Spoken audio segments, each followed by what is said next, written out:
Good morning everyone. बच्चों, आज हम पढ़ेंगे मॉर्निंग सर। हम पक्षी उन्मुक्त गगन के इस पाठ को। तो इसमें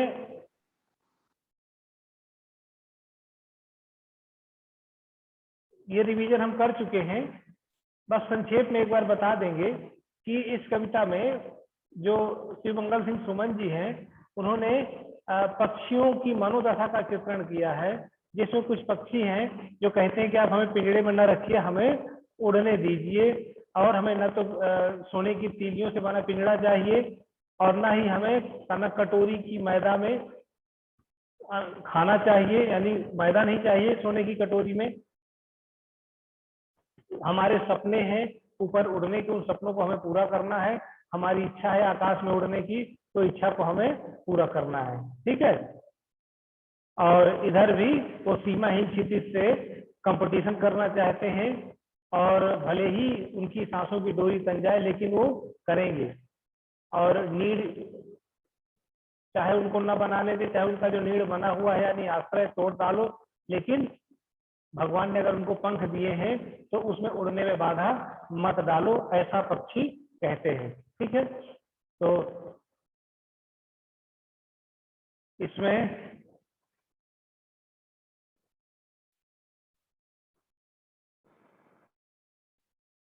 हाँ, अब मैं आपको लोगों को मौका देता हूं कि अगर आपको कोई प्रश्न है तो आप पूछ सकते हैं, ठीक है। लेकिन जो भी प्रश्न पूछेगा अपना वीडियो ऑन कर लेगा। चलिए। Okay sir. हाँ, क्या पूछना है इस पाठ में किसी को? सही है सब कुछ? Yes sir. चलो, वो राशि कुछ पूछना है तुम्हें? No sir. चलिए, तो फिर अगला पाठ करते हैं हम लोग। Oh yes sir.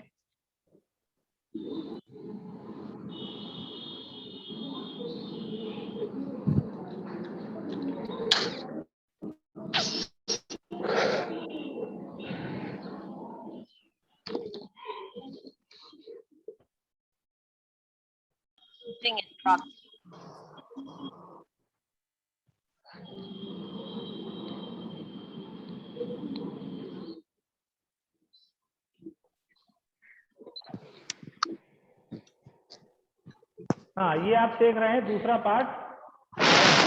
दूसरे पाठ के लेखक कौन है? वर्षा बताओगी दूसरे पाठ के लेखक कौन है? शिव प्रसाद सिंह। बिल्कुल, शिव प्रसाद सिंह, याद रखिएगा, शिव प्रसाद सिंह। और yes sir, Shiv Prasad Singh. Yes sir.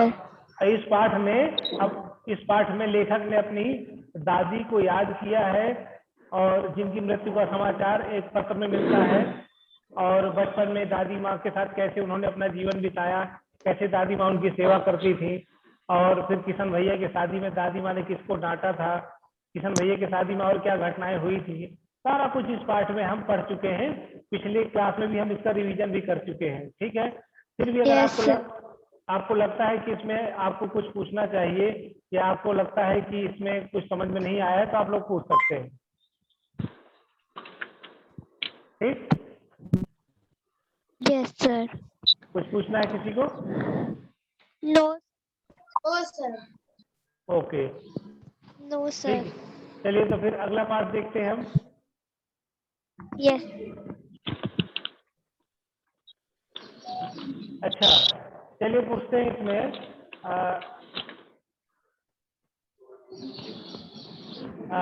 दिशा गुप्ता, दिशा गुप्ता बताओ, इस पाठ के लेखक कौन है? हिमालय की बेटियां पाठ के। कौन से पाठ के? हिमालय की बेटियां पाठ के लेखक कौन है? सर हम बताएं? हम बताएं सर।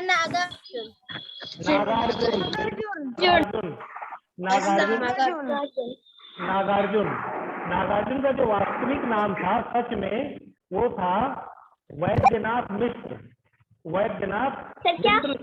वैद्यनाथ मिश्र नाम था इनका, लेकिन हिंदू ब्राह्मण थे, लेकिन बाद में इन्होंने बौद्ध धर्म अपना लिया, श्रीलंका की यात्रा की और अपना नाम नागार्जुन कर लिया, ठीक है।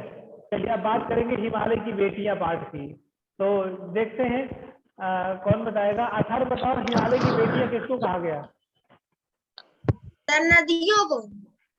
नदियों को कहा नदियों गया। को। बिल्कुल बिल्कुल सही। Yes sir. Yes sir. चलिए आगे हम जानते हैं। Yes sir. Yes sir.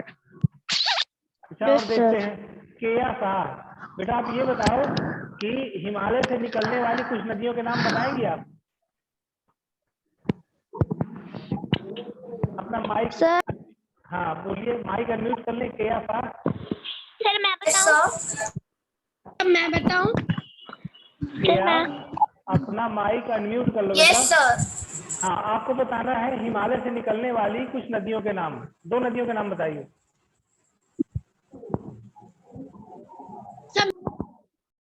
हाँ बोलिए। राशि है सर। सिंधु और बृहस्पति। बृहस्पति। ये गंगा यमुना। बिल्कुल, गंगा यमुना भी है। सर काई है ऐसा छोटी मोटी। सतलुज। सतलुज। सर सतलुज ब्यास। सबसे पहले एक काम ये करें, सभी माइक अपना म्यूट करें। जिसका नाम बोले वो अपना म्यूट करेगा, ऐसे बड़ा शोर हो जाएगा, है ना। सभी माइक अपना बंद करके रखें, कि किसी को समझ में नहीं आएगा ना ऐसे में। हाँ देखिए, ये नदियां हैं रावी, सतलज, ब्यास, चेनाब, झेलम, काबुल, कपिशा, गंगा, यमुना, सरयू, गंडक, कोसी इत्यादि। लेकिन ये सभी नदियां इन 2 नदियों से जाकर के मिल जाती हैं, सिंधु और ब्रह्मपुत्र से। यद्यपि गंगा बहुत बड़ी नदी है, लेकिन गंगा भी जाकर के बांग्लादेश में ब्रह्मपुत्र नदी से मिल जाती है। ठीक है, गंगा जैसे ही बांग्लादेश में घुसती है ना, तो इसका नाम पद्मा पड़ जाता है। और पद्मा जाकर के जब ब्रह्मपुत्र से मिलती है तो इसका नाम जमुना पड़ जाता है। तो इस तरीके से 2 नदियां हैं, सिंधु और ब्रह्मपुत्र, जो हिमालय से निकल करके सीधे समुद्र में गिरती हैं। इसके अलावा नदियों का ये घर है, खेलने का मैदान, आंगन। जैसे कि छोटे बच्चे होते हैं अपने आंगन में खेलते हैं, तो नदियां कहाँ खेलती थी? बर्फ जली नंगी पहाड़ियों में है। इसके अलावा छोटे छोटे पौधे, हरी भरी घाटियां, बंधुर अधित्यका। बंधुर अधित्यका का मतलब होता है मुकुटधारी पठार। सरसब्ज उपत्यका का मतलब हरी भरी घाटियां। ठीक है, और ये देवदार, चीड़, सरो, चिनार, ये सब जंगल में वहां पर वृक्ष थे। ठीक है, इसके बाद फिर लेखक ने कहा कि नदियां कहाँ भागी जा रही हैं। बाद में लेखक को पता चला तो नदियां तो समुद्र से मिलने जा रही हैं। किससे? समुद्र से। इसीलिए लेखक ने हिमालय को समुद्र का ससुर और समुद्र को हिमालय का दामाद कहा है ना। तो इस अर्थ में हम कह सकते हैं कि नदियां अपने पति से मिलने जा रही हैं। पति कौन है? उनका समुद्र। पिता कौन है? हिमालय। और इधर फिर काका कालेलकर का एक कथन, काका कालेलकर ने नदियों को लोक माता कहा है। क्यों कहा है ये भी हम लोग जानते हैं। ठीक है, क्योंकि नदियां इस लोक का यानी संसार का पालन पोषण करती हैं, इसलिए नदियों को लोक माता कहते हैं। तो इस प्रकार से पाठ समाप्त हो गया। फिर भी अगर आपको लगता है कि कुछ पूछना है तो आप लोग पूछ सकते हैं। चलिए बताइए, कौन पूछना चाहता है इस पाठ में? सबको समझ में आ गया? चलिए तो इसके बाद ये तो हो गया आपका वसंत पुस्तक। 3 लेसन आने हैं। अब हम बात करेंगे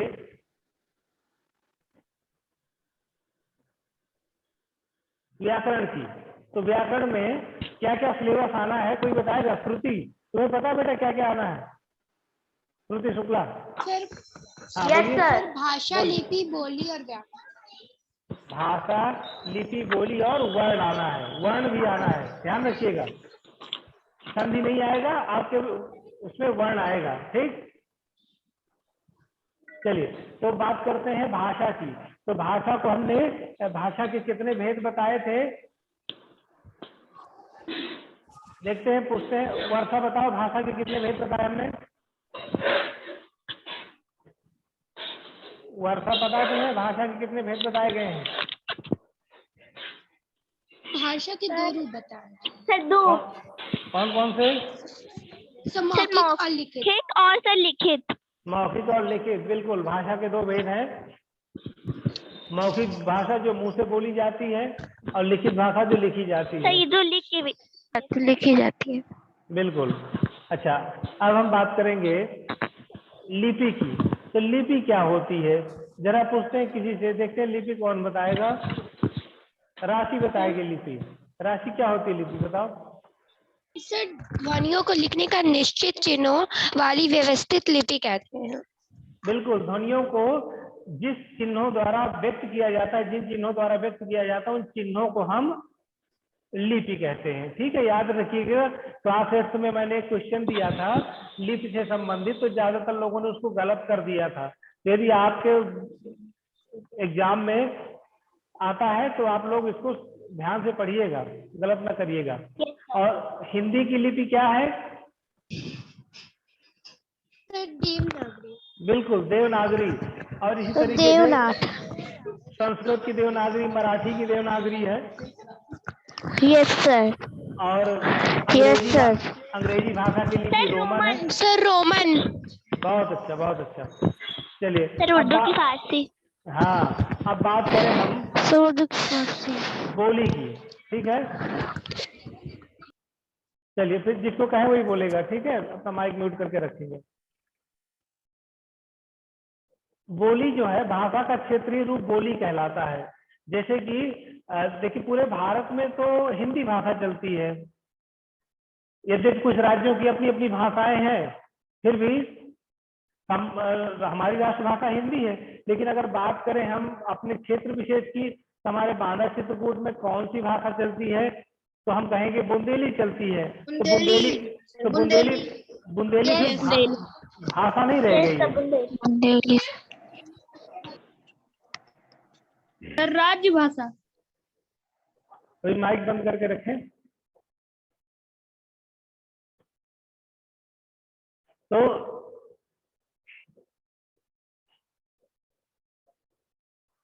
बुंदेली जो है अभी भाषा नहीं है। बुंदेली अभी जैसे बुंदेली है अभी क्या हो गई, ये बोली है।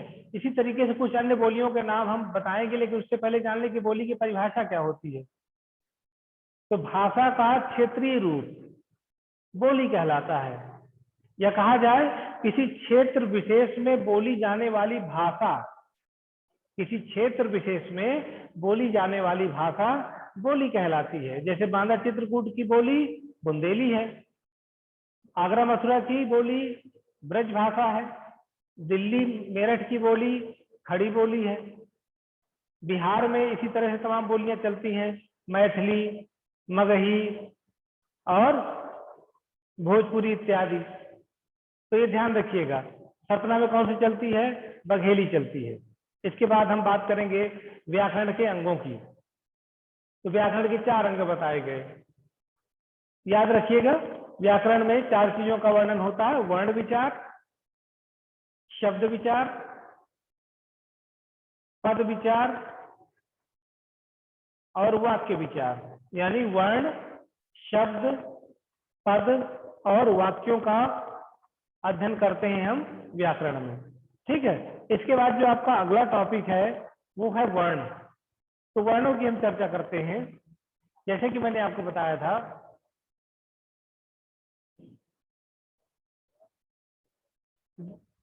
भाषा की जो सबसे छोटी इकाई होती है, भाषा की सबसे छोटी इकाई वर्ण कहलाती है।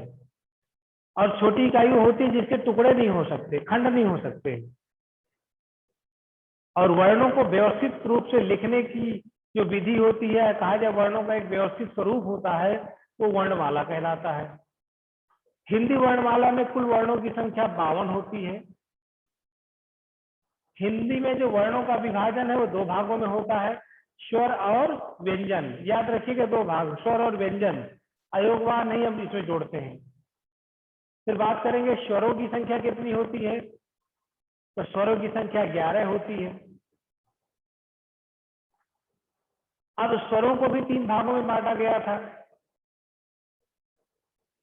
ह्रस्व, दीर्घ और प्लुत। दीर्घों की संख्या 7 होती है तो ह्रस्व की 4 होती है, यानी कुल मिलाकर स्वरों की संख्या 11 होती है। 4 ह्रस्व होते हैं और 7 दीर्घ होते हैं और प्लुत की संख्या गिनी नहीं जाती है।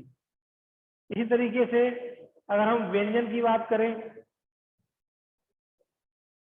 तो व्यंजन मुख्यतः 5 भागों में बटे हुए हैं। व्यंजनों की कुल संख्या 33 होती है। ठीक है, तो का से माँ तक जो व्यंजन होते हैं स्पर्श व्यंजन होते हैं। या, रा, लावा, अंतस्थ, शा, खा, सा, हा ऊष्म होते हैं। छात्र, ज्ञास्त्र संयुक्त होते हैं।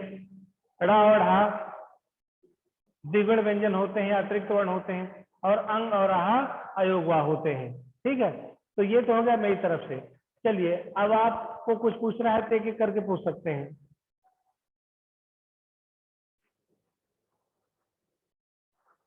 चलिए मैं ही पूछता हूँ पहले। हाँ, ये बताओ ये कौन है? गौरव पांडे।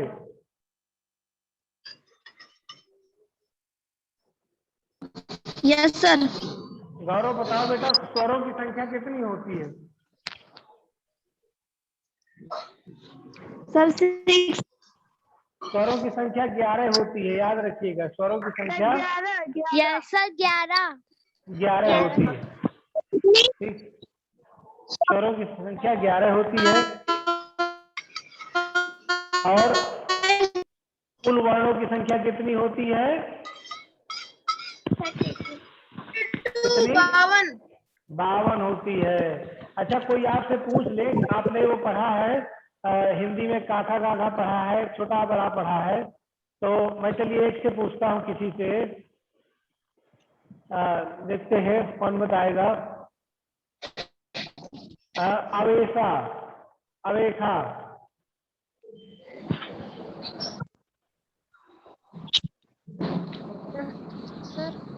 हाँ, अवेशा तुम्हें ये बताना है कि जो छोटा आ होता है वो स्वर है कि व्यंजन है?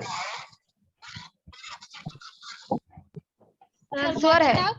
स्वर है, बिल्कुल। छोटा स्वर है। और का क्या है? का उत्तर जिसको बोलते हैं व्यंजन।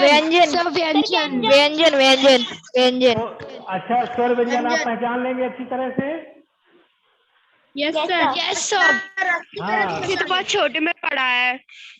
हाँ, तो इसको ध्यान रखिएगा, स्वर व्यंजन आपको पहचानना पड़ेगा। और ये भी ध्यान रखिएगा कि स्पर्श व्यंजन, अंतस्थ, ऊष्म मैंने सब लिखवाया है, पुराना वीडियो एक बार देख लीजिएगा। ठीक है, यस सर। तो चलिए बताइए, और कुछ पूछना है आपको? No sir. चलिए तो ठीक है, आज की क्लास समाप्त करते हैं। Yes. Bye everyone. Thank you sir. Bye sir. Bye sir. Bye.